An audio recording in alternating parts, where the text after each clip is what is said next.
ഇന്ന് രാവിലെയുണ്ടായ അലവൻസ് വർധന ആവശ്യപ്പെട്ട് എയർ ഇന്ത്യ എക്സ്പ്രസ് ജീവനക്കാരുടെ മിന്നൽ പണിമുടക്കിൽ വലയുകയാണ് വിമാനയാത്രക്കാർ എന്നതാണ് സംസ്ഥാനത്തെ മുഴുവൻ വിമാനത്താവളങ്ങളിലും പ്രതിഷേധം. രാജ്യവ്യാപകമായി 70ഓളം സർവീസുകൾ റദ്ദാക്കി. ദുബൈയിൽ നിന്ന് ഷാർജയിൽ നിന്നും കേരളത്തിലേക്കുള്ള സർവീസുകളും നടത്തുന്നില്ല. സമരം നിയമവിരുദ്ധമാണ് എന്നാണ് എയർ ഇന്ത്യ എക്സ്പ്രസിന്റെ പ്രതികരണം എത്തുന്നത്. യാത്ര തുടങ്ങിയവർക്ക് അല്ലെങ്കിൽ യാത്ര മുടങ്ങിയവർക്ക് പണം തിരികെ നൽകുമെന്നും അധികൃതർ അറിയിച്ചു. ഞങ്ങൾക്ക് ഞങ്ങളുടെ ജോലി പ്രശ്നങ്ങളുണ്ടല്ലോ, അപ്പോൾ ഞങ്ങൾക്ക് ഇന്ന് മസ്കലിൽ എത്തണമെന്ന് പറഞ്ഞു. അപ്പോൾ അവർ പറഞ്ഞു ഞങ്ങൾക്ക് ഇതൊന്നും പറയാൻ പറ്റില്ല എന്ന് പറഞ്ഞു.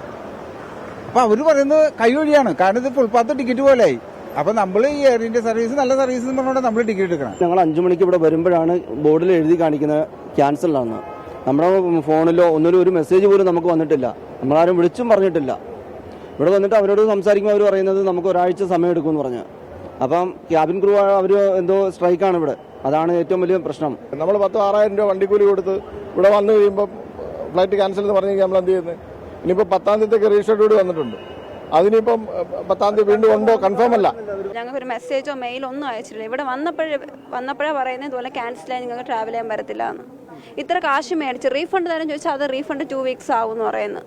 അപ്പോൾ അടുത്ത ഫ്ലൈറ്റ് 14-ാം തീയതി അല്ലെങ്കിൽ 17-ാം തീയതി ഉള്ളൂ എന്ന് പറയുന്നു. അപ്പോൾ ഞങ്ങൾക്ക് ഇന്നൊരു എമർജൻസി ആയിട്ട് ഞങ്ങൾ പോകാൻ നിൽക്കുന്നതാണ്. അപ്പോൾ ഇങ്ങനെ ഇവർ പറഞ്ഞ് എന്തെങ്കിലും സൊല്യൂഷൻ പറയാൻ പറഞ്ഞാൽ അതുമില്ല. മാനേജർ ആണെങ്കിൽ പുറത്തൊന്നും സംസാരിക്കാൻ പോലും കൂട്ടാക്കുന്നില്ല. അതൊരു കാരണം പറയുന്നില്ല. അവർ പറയുന്നത് ക്യാബിൻ ക്രൂഡ് എന്തോ ഒരു സമരം കൊണ്ടാണെന്നാണ് പറയുന്നത്. ഇവർക്ക് വേണമെങ്കിൽ അവരൊരു കോംപ്രമൈസ് എത്തി ഞങ്ങൾ ചെയ്യായിരുന്നു. അവരൊന്നിനും റെഡി ആവുന്നില്ല. വേണ്ട, ഞങ്ങൾ മാത്രം പറഞ്ഞു വിട്ടാൽ മതി. ഞങ്ങൾക്ക് ലഗേജ് കൊണ്ടുപോകണം നിർബന്ധമില്ല. ആകെ 2 ജോഡി ഡ്രസ്സ് മാത്രമേ ഞങ്ങളെ പെട്ടിയിലുള്ളൂ. എമർജൻസി ആയിട്ട് ഹോസ്പിറ്റലിൽ ആവശ്യം വേണ്ടി ഞങ്ങൾ പോകുന്നതാണ്. തിരുവനന്തപുരത്ത് നിന്ന് ഹരികൃഷ്ണനും സജോ ദേവസ്യ കണ്ണൂരിൽ നിന്നും ചേരുന്നുണ്ട് വിവരങ്ങളുമായി. ആദ്യം ഹരികൃഷ്ണനിലേക്കാണ്. ഹരികൃഷ്ണൻ, ഈ യാത്രക്കാരുടെ ഈ ഒരു പ്രതികരണങ്ങളിൽ നിന്ന് തന്നെ വ്യക്തമാണ്, അടിയന്തര ആവശ്യങ്ങൾക്കൊക്കെ പോകുന്നതാണ്, ജോലി തന്നെ നഷ്ടമാകുന്ന അവസ്ഥയൊക്കെയുണ്ട്, വിസ കാലാവധി തീരുന്നവരുണ്ട്. പക്ഷേ ഇത്തരം ഒരു വിശദീകരണം, അതായത് ജീവനക്കാരുടെ പണിമുടക്കെന്നൊക്കെ പറഞ്ഞാൽ തീരെ അറിയാത്തതല്ലല്ലോ.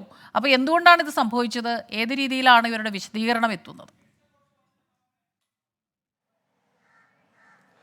സ്മിത, ഈ മുന്നറിയിപ്പില്ലാതെ ജീവനക്കാർ ഇത്തരത്തിൽ പിന്നിൽ പണിമുടക്ക് നടത്തിയതാണ് ഇത്തരത്തിൽ യാത്രക്കാരെ വലച്ചത് എന്നുള്ളതാണ്. അക്ഷരാർത്ഥത്തിൽ യാത്രക്കാർക്ക് പ്രതിസന്ധി ഉണ്ടാക്കി എന്നുള്ള കാര്യത്തിൽ യാതൊരു സംശയവുമില്ല. കാരണം ഈ ഇന്നലെ വൈകുന്നേരം മുതൽ ഈ എയർപോർട്ടുകളിൽ, അതായത് സംസ്ഥാനത്തെ ആകെ എയർപോർട്ടുകളിൽ ഇത്തരത്തിൽ യാത്രക്കാർ വന്ന് കാത്തു നിൽക്കുകയാണ്.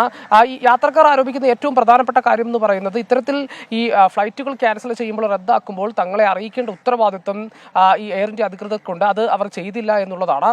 മാത്രമല്ല, ഈ അടിയന്തര സാഹചര്യവുമായി യാത്ര ചെയ്യാനായി വിദേശത്തേക്ക് പോകുന്നവരെ സംബന്ധിച്ചിടത്തോളം അത് ഏറ്റവും വലിയ ഒരു പ്രതിസന്ധിയായി. അതിൽ തന്നെ ഏറ്റവും പ്രധാനപ്പെട്ടത് എന്ന് പറയുന്നത് ഈ വിസ കാലാവധി, അതേപോലെ തന്നെ മെഡിക്കൽ സാഹചര്യവുമായി എത്തുന്നവർ, അവരെയൊക്കെ സംബന്ധിച്ചിടത്തോളം ഇതൊരു വലിയ പ്രതിസന്ധി തന്നെയാണെന്നതിൽ യാതൊരു സംശയവും ഇല്ല എന്നുള്ളതാണ്. ഇതിൽ ഈ രാജ്യവ്യാപകമായി ഇത്തരത്തിൽ ഈ എയർ ഇന്ത്യയുടെ ഈ സീനിയർ ക്യാബിൻ ക്രൂ അംഗങ്ങൾ പണിമുടക്കിൽ പങ്കെടുക്കുന്നുണ്ട്. അതായത് ഈ പുതിയ കമ്പനി ഏറ്റെടുത്തതിനു ശേഷം ഈ പരിഷ്കാരങ്ങളിൽ പ്രതിഷേധിച്ചാണ് ഇത്തരത്തിലൊരു പ്രതിഷേധം അല്ലെങ്കിൽ ഇത്തരത്തിലൊരു മിന്നൽ പണിമുടക്ക് അവർ നടത്തുന്നത് എന്നുള്ളതാണ് ഏറ്റവും പ്രധാനപ്പെട്ട കാര്യം. അതിലാണ് ഇത്തരത്തിൽ യാത്രക്കാർ വലഞ്ഞത് എന്നുള്ളതാണ് ഏറ്റവും പ്രധാനമായി നമുക്ക് പറയാൻ കഴിയുന്നത്. ഇവരുടെ ഈ പ്രതികരണങ്ങളിൽ നിന്ന് തന്നെ നമുക്ക് മനസ്സിലാക്കാൻ സാധിക്കും, പലരും ഇത്തരത്തിൽ ജോലിക്കായും മെഡിക്കൽ ആവശ്യത്തിനൊക്കെയായി പോകുന്നതാണ്. എയർ ഇന്ത്യയുടെ ഏറ്റവും പ്രധാനപ്പെട്ട വിശദീകരണം എന്ന് പറയുന്നത്, ഈ ബുദ്ധിമുട്ടുണ്ടായ, ഈ പ്രതിസന്ധി ഉണ്ടായ എല്ലാ യാത്രക്കാർക്കും ഇത്തരത്തിൽ റീഫണ്ടോ മറ്റ് ബദൽ സംവിധാനങ്ങളോ ഒരുക്കി നൽകിയിരിക്കുകയാണെന്നുള്ളതാണ്. അപ്പോഴും പ്രതിസന്ധി മാറുന്നില്ല, പ്രതിസന്ധി നീളുകയാണെന്നുള്ളതാണ്. അതായത് ഈ പറയുന്നത് പോലെ അടിയന്തര സാഹചര്യമായി പോകുന്നവരെ സംബന്ധിച്ചിടത്തോളം മറ്റൊരു ബദൽ സംവിധാനം എന്ന് പറയുന്നത് തൊട്ടടുത്ത ആഴ്ചകളിൽ അല്ലെങ്കിൽ തൊട്ടടുത്ത ദിവസങ്ങളിൽ മറ്റൊരു വിമാനത്തിലേക്ക് ടിക്കറ്റ് മാറ്റി നൽകുക എന്നുള്ളതാണ്. അത് അടിയന്തര സാഹചര്യത്തിൽ പോകുന്നവരെ സംബന്ധിച്ചിടത്തോളം വലിയ ബുദ്ധിമുട്ടുണ്ടാക്കുന്നു എന്നുള്ളതാണ്. ഈ തിരുവനന്തപുരം വിമാനത്താവളത്തിൽ നിന്നും നെടുമ്പാശ്ശേരിയിൽ നിന്നും കരിപ്പൂരിൽ നിന്നുമൊക്കെ ഈ ഷാർജ, റാസൽ ഖൈമ തുടങ്ങിയ സ്ഥലങ്ങളിലേക്കൊക്കെ പോകാൻ ആളുകൾ പല ഭാഗത്തു നിന്നും, സംസ്ഥാനത്തിന്റെ പല ഭാഗത്തു നിന്നും ഈ വണ്ടിയൊക്കെ പിടിച്ചിട്ടാണ് ഇങ്ങോട്ട് വരുന്നത്. അതേ സംബന്ധിച്ചിടത്തോളം ആ ഫെയറും അവർക്ക് പ്രതിസന്ധി ഉണ്ടാക്കിയിട്ടുണ്ട് എന്നുള്ളതാണ് ഏറ്റവും പ്രധാനപ്പെട്ട കാര്യം. ഇതിൽ യാത്രക്കാർ. ഹരികൃഷ്ണനാണ് വിവരങ്ങൾ തിരുവനന്തപുരത്ത് നിന്ന് നൽകിയത്. സജോ ദേവസ്യ ചേരുന്നുണ്ട് കണ്ണൂരിൽ നിന്ന്.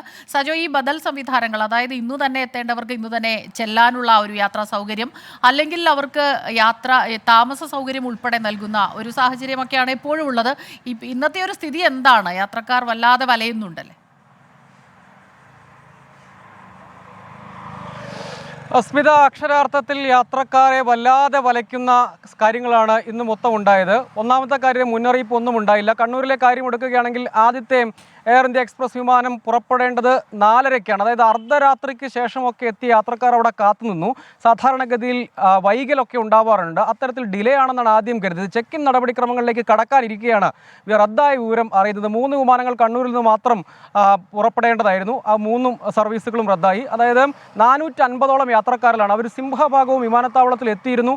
യാത്ര ചെയ്യാൻ കഴിയുമെന്ന് പ്രതീക്ഷിച്ചിരുന്നു. ഒരു യാത്രക്കാരൻ തന്നെ നമ്മളോട് പറഞ്ഞത് ഇന്ന് വിസ കാലാവധി തീരുകയാണ്, അപ്ഡേറ്റ് ചെയ്ത് ടിക്കറ്റ് ലഭിച്ചാൽ പോലും അടുത്ത ദിവസം യാത്ര ചെയ്യാൻ കഴിയുകയില്ല. ഇനിയിപ്പോൾ വിസ പുതുക്കി ലഭ്യമായതിനു ശേഷം മാത്രം, അവിടെ എത്തിയതിനു ശേഷം വിസ പുതുക്കാമെന്ന് കരുതിയിരുന്നു. അതായത് ഇനിയിപ്പോൾ ടിക്കറ്റ് അപ്ഡേറ്റ് ചെയ്ത് കിട്ടിയാൽ പോലും യാത്ര പോലും സാധ്യമാവില്ല, പുതിയ വിസ ലഭ്യമാകണം. അത്തരം പ്രതിസന്ധി നേരിടുന്ന യാത്രക്കാർ പോലും ഉണ്ട് എന്നതാണ്. അതായത് സാധാരണഗതിയിൽ മുന്നറിയിപ്പ് നൽകേണ്ടതുണ്ട്. അതിൽ ഇവർ പറയുന്നൊരു ന്യായീകരണം മിന്നൽ പണിമുടക്കാണ്. ക്രൂ ചെക്ക് ഇൻ ചെയ്യുമ്പോൾ മാത്രമേ, അവർ ചെയ്യാൻ എത്തിയില്ലെങ്കിൽ മാത്രമാണ് അത് മനസ്സിലാക്കുന്നത്. 2 മണിക്കൂർ മുൻപ് മാത്രമേ ചെക്ക് ഇൻ ഉണ്ടാവുകയുള്ളൂ. അങ്ങനെ വരുമ്പോൾ അത് അല്പം കൂടി വൈകി. അത് പക്ഷേ അത് മനസ്സിലാക്കാൻ കാലതാമസം ഉണ്ടായി എന്നാണ് അവർ പറയുന്നത്. പലയിടത്തും അപ്ഡേറ്റ് ചെയ്ത് നൽകാം, പക്ഷേ നാളെയും സർവീസ് ഉണ്ടാകുമോ അല്ലെങ്കിൽ അടുത്ത ദിവസത്തെ സർവീസിന്റെ കാര്യത്തിൽ ഉറപ്പൊന്നുമില്ല. അങ്ങോട്ടേക്ക് അപ്ഡേറ്റ് ചെയ്ത് തരാം, അതെന്നാകുമെന്ന കാര്യത്തിൽ വ്യക്തതയില്ല.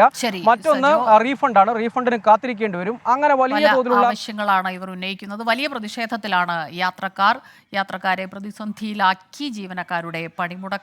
സർവീസുകൾ നിർത്തലാക്കിയതിനെ തുടർന്ന് പലരും യാത്ര ചെയ്യാനാകാതെ ബുദ്ധിമുട്ടിലാണ്. എയർ ഇന്ത്യ എക്സ്പ്രസ് ജീവനക്കാരുടെ സമരത്തെ തുടർന്ന് വാരാണസി വിമാനത്താവളത്തിൽ 30 മലയാളികൾ കുടുങ്ങിക്കിടക്കുന്നു എന്ന വാർത്തയും എത്തുന്നുണ്ട്. വാരാണസിയിൽ നിന്ന് ബംഗളൂരുവിലേക്കുള്ള വിമാനമാണ് റദ്ദാക്കിയത്. ബൽറാം നെടുങ്ങാടിയാണ് ചേരുന്നത് ഡൽഹിയിൽ നിന്ന് വിവരങ്ങളുമായി. ബൽറാം, അതിനു മുൻപ് ഒരു യാത്രക്കാരന്റെ പ്രതികരണത്തിലേക്ക്. നമ്മളിവിടെ രാവിലെ ഫ്ലൈറ്റ് കയറാനായിട്ട് വന്നപ്പോഴാണ് പറയണേ എയർ ഇന്ത്യ എക്സ്പ്രസിന്റെ ഫ്ലൈറ്റ് ക്യാൻസൽ ചെയ്ത വിവരം. 8:05 ഫ്ലൈറ്റ് ഉണ്ടായിരുന്നത്. അപ്പോൾ ഇവിടെ എല്ലാവരും ഒരു 6:30 തന്നെ ഞങ്ങൾ എല്ലാവരും എത്തി. അപ്പോഴാണ് അവർ പറയുന്നത് ക്യാൻസൽ ചെയ്ത വിവരം.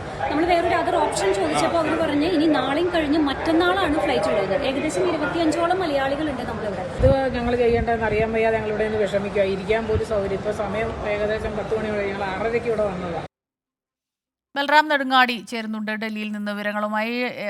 ബൽറാം, അവരൊരു യാത്ര പോയതാണ്. അവർക്ക് മറ്റ് അത്യാവശ്യ കാര്യങ്ങൾക്കുള്ളതൊന്നും അവരുടെ കയ്യിൽ ഉണ്ടായി എന്ന് വരില്ല. വല്ലാത്ത ബുദ്ധിമുട്ടിലാണ് അവരല്ലേ? സ്മിത, ഈ വാരണാസി വിമാനത്താവളത്തിൽ ഇപ്പോൾ കുടുങ്ങിക്കിടക്കുന്ന 30ഓളം മലയാളികൾ ഇവർ തീർത്ഥയാത്രയ്ക്കായി പുറപ്പെട്ടവരാണ്. വാരണാസിക്ക് പുറമെ അയോധ്യയും സന്ദർശനം കഴിഞ്ഞ് നാട്ടിലേക്ക് മടങ്ങാൻ ഉള്ളവരാണ്. കൊച്ചിയിലേക്ക് ടിക്കറ്റ് എടുത്ത യാത്രക്കാർ അവർ ബാംഗ്ലൂരുവിൽ നിന്നും കണക്ഷൻ ആൻഡ് ഫ്ലൈറ്റ് വഴിയാണ് കൊച്ചിയിലേക്ക് എത്തേണ്ടത്. അതിനിടെയാണ് വാരണാസി വിമാനത്താവളത്തിൽ ഇന്ന് രാവിലെ എത്തിയപ്പോൾ വിമാനം റദ്ദാക്കിയ കാര്യം അറിയിക്കുന്നത്.